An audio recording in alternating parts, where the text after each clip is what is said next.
An ABC 17 Storm Track Weather Alert Day goes into effect tomorrow as I'm tracking the threat of winter weather that'll bring impacts over the next few days. And it looks like even colder air is going to settle in after this system passes by Friday morning. So several hazards. The first, of course, will be accumulating snow, gusty winds that could bring our visibility down, and frigid temperatures getting near zero by Thursday night. This evening, though, we're ending on a warm note. We're dropping down to about 40 degrees tonight. Clouds will continue to build across the region, and then we're tracking some rain that moves in tomorrow. Temperatures, though, stay above freezing throughout the day. We'll see highs getting up into the 40s before we start to see a big temperature drop overnight. Here's what the hour-by-hour forecast looks like. Starting out at 6 o'clock tomorrow morning, we'll wake up to some cloud cover, likely some showers starting to filter in, especially across the southern half of the area into the afternoon. Rain continues through late afternoon into the evening, and right now it looks like after sunset is the timing of when we'll start to see a change from rain to freezing rain and eventually snow for much of our area going into early Wednesday morning. So we could end up with a couple of inches of snow on the ground by the time you're waking up on Wednesday morning.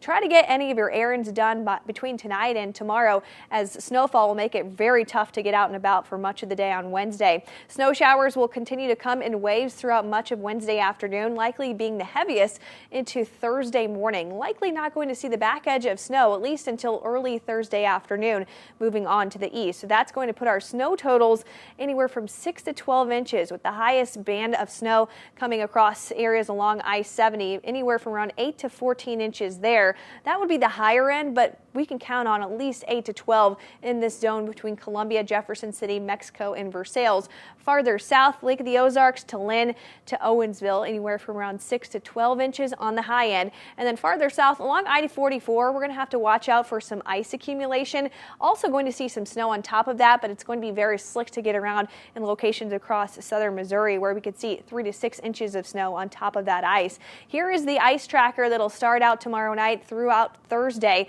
Most of it's going to accumulate south of I-44, but we could have a couple of slick spots south of Jefferson City near the lake before that snow starts to get going. So that could only exacerbate the problems on the roads into the next couple of nights. Here's the traffic tracker for the next few days. It's going to be okay, at least up until about 10 or 11 o'clock on Tuesday night. But then after that, not going to be great on the roads. It's going to be tough to treat, too, with these gusty winds and cold temperatures. Here's the wind chill tracker on Wednesday morning. It's going to feel like the single digits, and it's only going to get colder from there, especially by Thursday and Thursday night. We could have some places that fall to about 10 to 12 degrees below zero, as air temperatures will be dipping below zero by Friday morning. Thankfully, by Friday afternoon, the winds start to die down a little bit, and that'll bring that number up a little bit more. But certainly going to be very wintry around here the next several days. And want to get prepared now. It does look like we'll finally start to get above freezing, though, by the weekend, as temperatures climb back up into the mid-30s by Saturday and Sunday.